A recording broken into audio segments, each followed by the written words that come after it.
Hello friends, welcome back. This is Jeet Salal. Thanks for subscribing to my channel and thanks for your love and support. Guys, आज बात करने वाले हैं हम creatine के बारे में। बहुत सारे लोगों के दिमाग में अभी भी ये कन्फ्यूजन होता है कि क्या क्रिएटिन हमें लेना चाहिए, अगर लेना चाहिए तो कब लेना चाहिए, क्यों लेना चाहिए, लेना भी चाहिए कि नहीं। मतलब कुछ लोग ऐसे भी होते हैं जो क्रिएटिन लेना नहीं है फिर भी ले लेते। तो ये सारी चीज़ों के बारे में एक कन्फ्यूजन बना हुआ है जिसके बारे में आज मैं आपको सारी इन्फॉर्मेशन दूंगा। कुछ फूड ऑल्टरनेटिव्स भी आपको बताऊंगा। तो बहुत ही इंटरेस्टिंग और डिटेल्ड वीडियो रहेगा इन टर्म्स ऑफ साइंस। तो बहुत ही ध्यान से पेन और पेपर रख लीजिएगा अपने पास। और गाइज, इस वीडियो में मैं आपको माई प्रोटीन के क्रिएटिन के बारे में भी कुछ इन्फॉर्मेशन दूंगा। और दोस्तों, जैसा कि आपको पता है कि हमारा हिमालयन स्टैलियन एक डॉक्यूमेंट्री चैनल बना हुआ है, उसमें बहुत ही ब्यूटीफुल एक डॉक्यूमेंट्री है। मैं चाहता हूँ कि आप वो प्लीज़ ज़रूर देखें और मुझे बताएं कि आपको कैसा लगा। ऑलराइट, तो चलिए बिना देरी किए शुरू करते हैं क्रिएटिन के बारे में इन्फॉर्मेशन। सो गाइस, क्रिएटिन क्या है? क्रिएटिन एक नेचुरल सब्सटेंस है जो आपकी बॉडी भी प्रोड्यूस करती है, साथ ही साथ आपको फूड से भी मिलता है। अब क्रिएटिन की अगर हम बात करें तो ये एक तरीके से आपका नाइट्रोजन, उसके साथ 3 आपके अमीनो एसिड्स होते हैं जिसे कहते हैं हम ग्लाइसिन, मिथ्योनाइन और आर्जिनिन। तो इन चारों कंपाउंड से मिलके ये आपका क्रिएटिन बनता है और बॉडी भी प्रोड्यूस करती है और फूड से भी आपको मिलता है। नाउ, अगर हम क्रिएटिन सप्लीमेंटेशन की बात करें तो क्यों ये इतना पॉपुलर है? क्रिएटिन सप्लीमेंट इसलिए पॉपुलर है क्योंकि काफ़ी वक्त पहले से ये एथलीट्स में देखा गया है कि ये स्ट्रेंथ इंक्रीज करना, आपकी जो हाई इंटेंसिटी वर्कआउट में जो उसका डिलीवरी है उसको इंक्रीज करना, मसल इंड्योरेंस को बढ़ाना, स्ट्रेंथ को इंक्रीज करना, फटीग को रेजिस्ट करना, ये सारी चीज़ें क्रिएटिन सप्लीमेंटेशन में देखी गई है। अब क्रिएटिन को धीरे धीरे आगे बढ़ते हुए जब हम समझते हैं तो ये चीज़ हमें समझ में आती है कि क्रिएटिन आपका हेल्प करता है आपकी बॉडी में, आपके मसल्स में एनर्जी बनाने के लिए। किस तरह की एनर्जी? वो एनर्जी है आपकी एटीपी, एडिनोसाइन ट्राइफॉस्फेट। आपकी बॉडी में जो क्रिएटिन होता है वो क्रिएटिन फॉस्फेट बनाने में आपको हेल्प करता है और फर्दर उससे आपका एटीपी यानी कि एडिनोसाइन ट्राइफॉस्फेट यानी कि एक एनर्जी मॉलिक्यूल बनाने में बॉडी को उससे हेल्प मिलती है। अब एटीपी का रोल यहाँ पे समझना बहुत ज़रूरी है कि किस तरीके से क्रिएटिन आपको एटीपी बनाने में हेल्प कर रहा है। सो एटीपी बेसिकली क्या है? It's a muscle energy, it's a high energy molecule जो आपकी बॉडी को चाहिए होता है।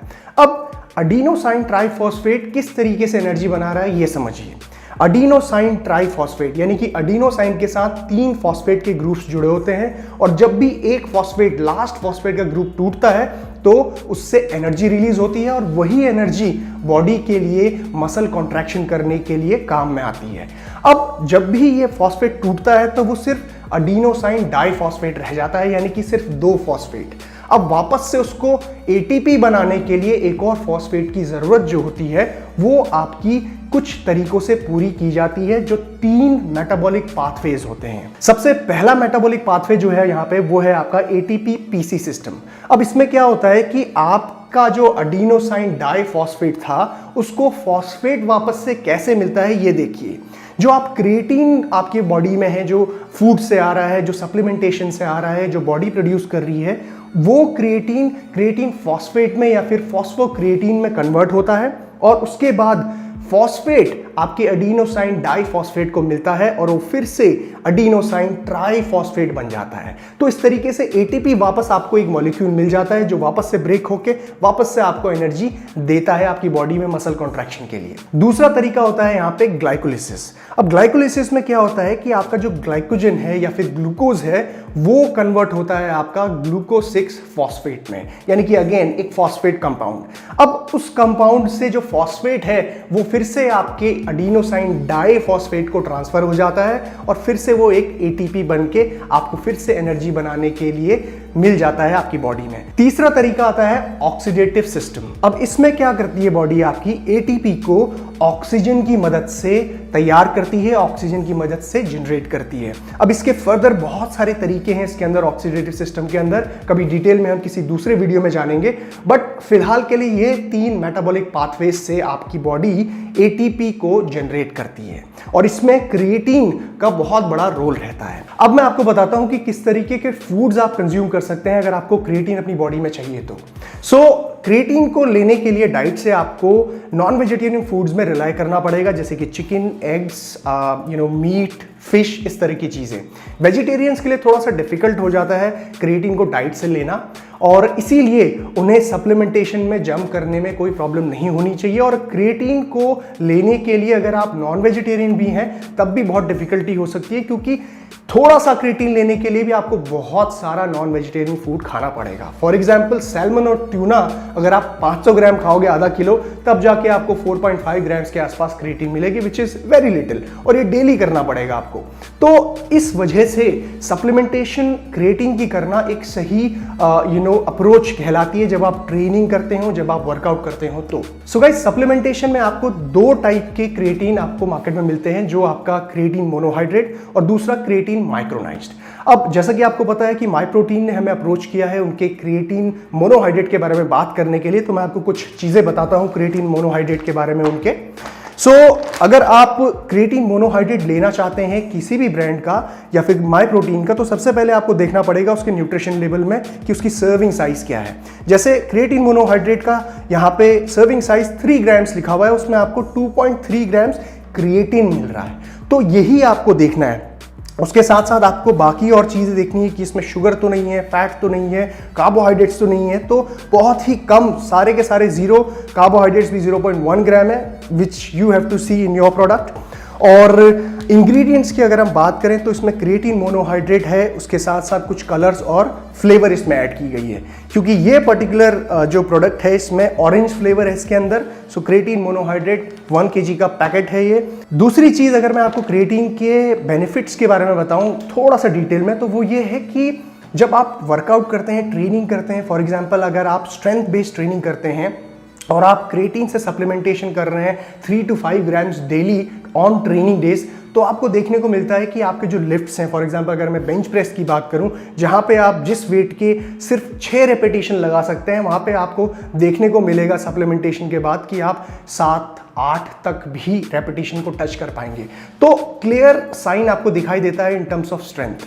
और स्ट्रेंथ कहीं ना कहीं हाइपरट्रॉफी से रिलेटेड होती है, कोरिलेट कर सकते हैं आप, रिलेशन होता है दोनों का। अगर आपकी स्ट्रेंथ बढ़ रही है किसी भी मूवमेंट में, तो आपका वहां पे मसल गेन होने के चांसेस बहुत ज्यादा बढ़ जाते हैं। उसके साथ साथ फटीग रेजिस्टेंस, बहुत देर में आपका फटीग आएगा अगर आप क्रिएटिन से सप्लीमेंट अपनी बॉडी में करते हैं तो ये काफी सारे बेनिफिट्स हैं क्रिएटिन के। और स्पेसिफिकली अगर मैं माइप्रोटीन के इस प्रोडक्ट की बात करूं तो ऑरेंज फ्लेवर है इसका, मैंने ट्राई किया है, इट्स गुड।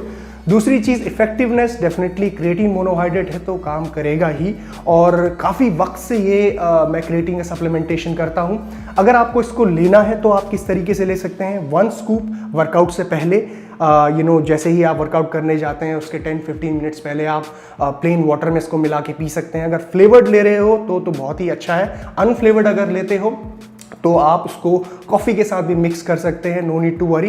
उसके साथ साथ इसकी प्राइस पॉइंट की अगर हम बात करें तो 1 kg का जो ये पैकेट है, अगर आप अनफ्लेवर्ड लेते हैं तो आपको कुछ करीबन 2000 रुपीज़ का पड़ेगा। सेल्स वगैरह चलती रहती हैं उसमें, तो और भी सस्ता पड़ सकता है। और अगर इस तरीके से आप कोड का इस्तेमाल करते हैं तो आपको 30% तक का डिस्काउंट भी मिल सकता है। फ्लेवर थोड़ा सा एक्सपेंसिव है, डेफिनेटली अगर आपको फ्लेवर चाहिए तो आप वो भी परचेज कर सकते हैं, इट्स अराउंड 4000 रुपीज़। तो गाइस, इस तरीके से आप क्रिएटिन मोनोहाइड्रेट का इस्तेमाल कर सकते हैं, और जो कहीं ना कहीं आपके वर्कआउट में एक डिफरेंस लेके आएगा। और रही बात किस तरह की का लोगों को इसको लेना चाहिए, सिर्फ वही लोग लें जो ट्रेनिंग करते हों, ट्रेनिंग, और वो भी इस तरह की कि जो स्ट्रेंथ बेस्ड ट्रेनिंग हो, जिसमें आपको क्विक आउटबर्स्ट चाहिए होता है पावर का। स्प्रिंटिंग अगर आप करते हो या वेट लिफ्टिंग करते हो, बॉडी बिल्डिंग करते हो, तो उस तरह के एथलीट्स को ये सप्लीमेंट लेना चाहिए। उन लोगों के लिए ये नहीं है जो स्टेमिना टाइप ऑफ ट्रेनिंग करते हैं, इंड्योरेंस वर्कआउट करते हैं, बहुत लंबे वक्त तक ट्रेन करने के लिए, मैराथन वगैरह टाइप की ट्रेनिंग उनकी रहती है, तो उन लोगों के लिए क्रिएटिन नहीं है। ये शॉर्ट बर्स्ट में एनर्जी प्रोवाइड करने के लिए, मसल एनर्जी प्रोवाइड करने के लिए ये होती है, राइट। सो मेक श्योर अगर आप सप्लीमेंटेशन डाल रहे हैं तो ट्रेनिंग भी आपकी वैसी होनी चाहिए और रेस्ट ऑफ द डाइट यानी कि आपका न्यूट्रिशन, एक बैलेंस्ड न्यूट्रिशन आपकी डाइट में होना चाहिए। आप प्रॉपर कितना प्रोटीन आप ले रहे हैं अपनी डाइट में, कितने कार्बोहाइड्रेट्स आपको लेने हैं, फैट्स कितने लेने हैं, सारी चीजें प्लान्ड होनी चाहिए। उसके बाद आप सप्लीमेंटेशन को ऐड करेंगे तब आपको बेनिफिट देखने को मिलेगा। और गाइस एक और इन्फॉर्मेशन मैं आपको यहाँ देना चाहता हूँ कि अगर आप क्रिएटिन पोस्ट वर्कआउट में लेना चाहते हैं अपने प्रोटीन शेक के साथ तब भी आप ले सकते हैं, नो नीड टू वरी।